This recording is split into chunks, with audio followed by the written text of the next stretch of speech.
Hold a position for 30 seconds, and your glute works differently than it does during 20 quick reps. That's the entire reason 5 isometric holds can fix glute weakness that reps alone never touch. Every time you lift and lower, there's a split second at the top and bottom where momentum carries you through.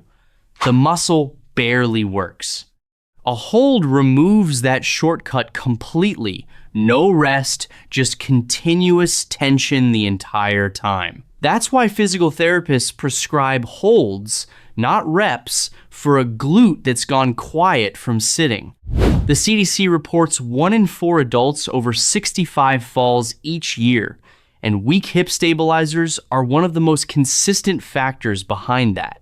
A muscle that can hold force instantly is what catches you when your foot lands wrong. 5 holds fix this. No equipment, nothing complicated. The last one is the most studied isometric hold for this muscle in physical therapy. Tell me in the comments, when you're standing still, do you ever notice one hip feeling less stable than the other?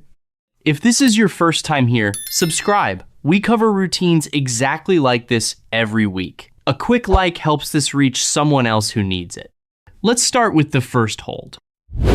Exercise number 5, the supine glute squeeze. Lie flat on your back, either with your legs straight out or your knees bent and feet flat on the floor, whichever feels more comfortable on your lower back. Rest your arms flat at your sides, palms down. Squeeze both sides of your glutes together as hard as you comfortably can, pressing your inner thighs and your buttocks together at the same time. Think of it as drawing your 2 hip bones toward each other rather than simply clenching. Keep your lower back relaxed against the floor rather than arching it to help the squeeze feel stronger. Hold that squeeze for 5 to 10 seconds, breathing normally throughout. Don't hold your breath. Then release completely and let your hips relax fully before the next repetition. Repeat 8 to 10 times. This is one of the safest ways to reintroduce tension to this muscle. Because your entire body weight is supported by the floor, there's no balance required at all, which makes it the right place to start. There's nothing to lose your balance on, nothing to fall from, just the muscle itself doing the work. Even a few seconds of real, focused tension here is enough to remind the muscle what it's supposed to be doing. Exercise number 4, the seated glute squeeze. Sit toward the front edge of a sturdy chair, feet flat on the floor, sitting up tall with your chest lifted. Keep a small gap between your lower back and the chair back, so you're supporting your own posture rather than leaning into it. Squeeze your glutes as hard as possible, hard enough that you actually feel yourself lift slightly in the seat. Keep your feet planted firmly on the floor and your shoulders relaxed, rather than tensing your upper body to help. Hold that squeeze for 5 to 10 seconds, breathing steadily, then release completely, letting your weight settle back into the chair. Repeat 8 to 10 times. Because this one requires no lying down and no standing, it's something you can genuinely do anywhere, at your kitchen table, in a waiting room, without anyone even noticing. The simplicity is the point. There's nothing standing between you and doing this several times throughout your day. Exercise number 3, the prone hip extension hold. Lie face down on a mat or carpeted floor, resting your forehead on your stacked hands, or turning your head gently to one side, whichever feels more comfortable on your neck. Bend your right knee to roughly a right angle, heel pointing toward the ceiling. Keep your left leg fully relaxed and flat on the floor throughout. Only your right side is working. Keeping that bend in your knee, lift your right thigh up off the floor just a few inches. This time, instead of lowering right away, hold your thigh at that lifted position for 15 to 20 seconds, keeping your hips pressed evenly into the floor the whole time. Don't let your pelvis twist to one side. Breathe normally throughout. Then lower slowly with control. Repeat once more on your right leg, then switch and do the same hold twice with your left leg. Rest for a few seconds between each hold rather than moving straight into the next one. A common mistake is arching your lower back to hold the leg higher. So keep your hips pressed flat into the floor and hold the leg only as high as you can while keeping your pelvis completely still. It is far better to hold a smaller lift with your pelvis perfectly still than a higher one that lets your lower back take over the work. Because you're not lowering and lifting repeatedly, your glute has nowhere to rest. It has to keep firing continuously for the full duration, which builds a different kind of endurance than repeated lifts ever will. That continuous firing is closer to what your hip actually needs during a slow, careful movement, like stepping down off a curb, than a quick lift ever trains for. It's a demanding, quiet kind of work, and most people are surprised by how much it asks of them. Exercise number 2, the standing hip extension hold.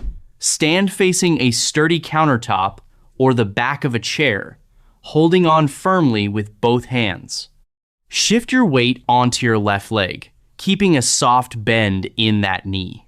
Keep your standing foot planted firmly, toes pointing forward rather than turning out. Lift your right leg straight back behind you, just a small distance, without bending your right knee or leaning your torso forward to help it move higher.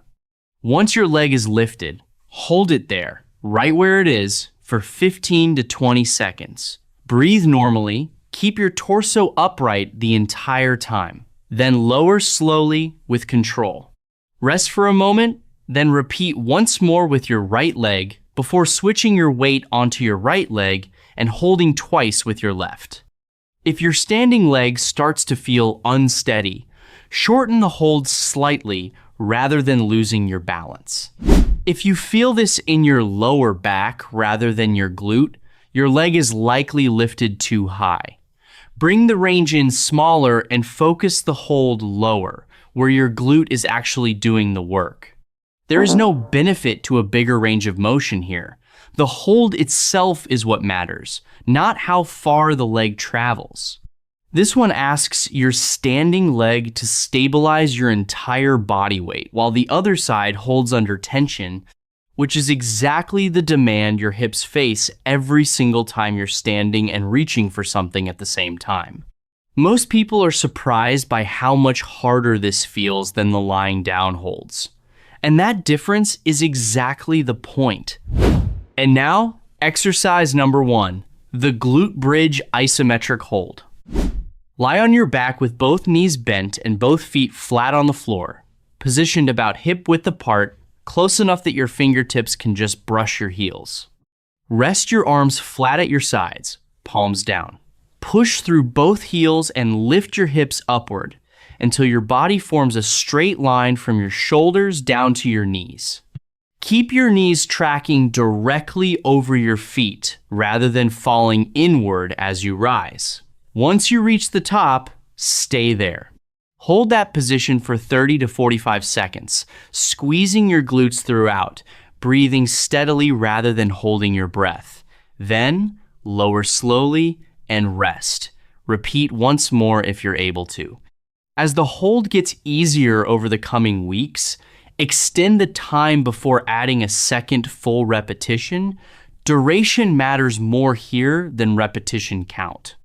A common mistake is letting the hips sag slightly partway through the hold. So if you feel that happening, come down, rest for a few seconds, and rebuild the hold rather than finishing it with poor form. A shorter hold with your hips level is always more valuable than a longer one where your form has already broken down.